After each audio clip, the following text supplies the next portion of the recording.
Hello అండి అందరికీ.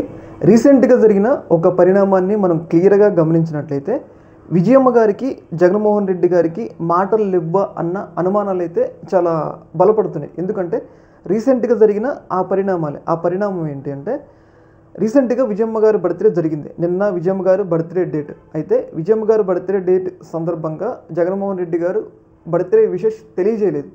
అయితే అందరూ అనుకున్నారు ఆమె సొంత అమ్మ కాబట్టి తెలియజేయకపోయినా పెద్ద తేడా ఏమి ఉండదు, జగన్మోహన్ రెడ్డి గారు ఆ దృష్టితో విజయమ్మ గారికి బర్త్డే విషెస్ తెలియజేయలేదు అని చెప్పేసి అందరూ అనుకున్నారు. కాకపోతే మనం గతంలోకి వెళ్ళి చూసినట్లయితే జగన్మోహన్ రెడ్డి గారు ప్రతిసారి అంటే ఈ సంవత్సరమైనా ప్రతిసారి కూడా విజయమ్మ గారికి బర్త్డే విషెస్ తెలియజేశారనమాట. అంటే 2019 నుంచి కూడా వైఎస్ఆర్సీపీ పార్టీలోను అలాగే జగన్మోహన్ రెడ్డి గారు అఫీషియల్ ట్విట్టర్ అకౌంట్లోను విజయమ్మ గారికి గురించి ప్రతి ఒక్క బర్త్డే విషెస్ తెలియజేసుకుంటూ వచ్చారు. కాకపోతే ఈ యొక్క సంవత్సరానికి వచ్చినట్లయితే విజయమ్మ గారికి బర్త్డే విషెస్ తెలియజేయలేదన్నమాట.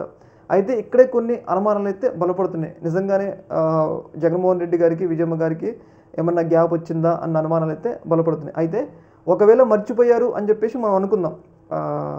ఒకవేళ మర్చిపోయారు జగన్మోహన్ రెడ్డి గారు ఏదో కొంచెం స్ట్రెస్లో ఉండి విజయమ్మ గారు బర్త్డే మర్చిపోయారని చెప్పేసి మనం అనుకుందాం. కాకపోతే ఈరోజు చంద్రబాబు నాయుడు గారు బర్త్డే అనమాట. అయితే నిజంగా చంద్రబాబు నాయుడు గారు బర్త్డే గుర్తుంది, కానీ జగన్మోహన్ రెడ్డి గారు తన సొంత తల్లి బర్త్డే ఎలా మర్చిపోతుంది కదా. అయితే ఇక్కడ కొన్ని అనుమానాలు అయితే వ్యక్తమవుతుంది. కావాలనే జగన్మోహన్ రెడ్డి గారు ఇంటెన్షనల్గా నేను కోపంతో ఉన్నానని చెప్పేసి విజయమ్మ గారికి ఏమైనా మెసేజ్ ఇచ్చారా అన్న ఒక వాదన అయితే బలపడుతుంది. ముఖ్యంగా వాళ్ళ మధ్య షర్మిల అలాగే విజయమ్మ గారు జగన్మోహన్ రెడ్డి గారి మధ్య ఎన్సీఎల్టీలో కేసు నడుస్తున్న సందర్భంలో జగన్మోహన్ రెడ్డి గారు విజయమ్మ గారికి బర్త్డే విషెస్ తెలియచేయకపోవడం పట్ల కొన్ని అనుమానాలు అయితే వ్యక్తమవుతున్నాయి. ఏదేమైనా కానీ వాళ్ళలో ఒక ఫ్యామిలీ కాబట్టి కలవడానికి అవకాశం ఉంటుంది. కాకపోతే వాళ్ళ మధ్య ఎందుకంటే సొంత తల్లికి కొంచెం బర్త్డే విషెస్ తెలియజేయలేదంటే కొంచెం ఏదో సంథింగ్ ఈజ్ ఫిషీ అని చెప్పేసి కొన్ని అనుమానాలు అయితే వ్యక్తమవుతున్నాయి. కానీ క్యాడర్లో మాత్రం ఈ యొక్క విషయం పెద్దగా ప్రభావం చూపించదు. ఎందుకంటే ఆల్రెడీ షర్మిల గారికి విజయమ్మ గారికి జగన్మోహన్ రెడ్డి అంటే పడట్లేదని చెప్పేసి ఆల్రెడీ క్యాడర్కి తెలుసు కాబట్టి వాళ్ళు జగన్మోహన్ రెడ్డి గారికి ఎంత వ్యతిరేకంగా పనిచేసినా కానీ అది ఇంకా క్యాడర్లో తప్పుడు భావన వెళ్తుంది. ఎందుకంటే ఆ భావన అనేది 2024 ఎన్నికలు అంటే మొన్న జరిగిన ఎన్నికల్లోనే జగన్మోహన్ రెడ్డి గారికి జరగాల్సిన నష్టం జరిగింది. ఇప్పుడు జగన్మోహన్ రెడ్డికి వాళ్ళ ఫ్యామిలీ మొత్తం వ్యతిరేకమైన కానీ క్యాడర్ అనేది జగన్మోహన్ రెడ్డి గారికి అండగా ఉంది.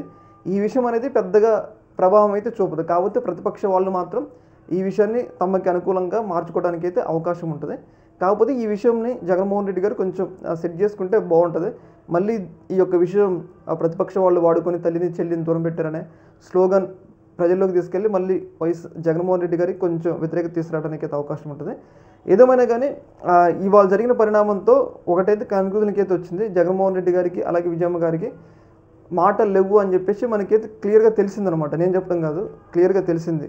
నిజంగా గత అన్ని సంవత్సరాల నుంచి విజయమ్మ గారి బర్త్డేని గుర్తుంచుకొని మరి జన్మదిన శుభాకాంక్షలు తెలిపే జగన్మోహన్ రెడ్డి గారు ఇప్పుడు తెలవకపోవడం అనేది కొంచెం అనుమానాలకైతే దావతిస్తుంది. వాళ్ళ మధ్య ఏమన్నా గొడవలు ఉన్నాయని చెప్పేసి చూడాలి. మరి ఇంకా రాబోయే రోజుల్లో ఎలాంటి పరిణామాలు అనేది డెవలప్ అవుతాయి అనేది ఈ యొక్క అంశంలో మీ యొక్క అభిప్రాయం కింద కామెంట్లో తెలియజేయండి. Okay madam, thank you.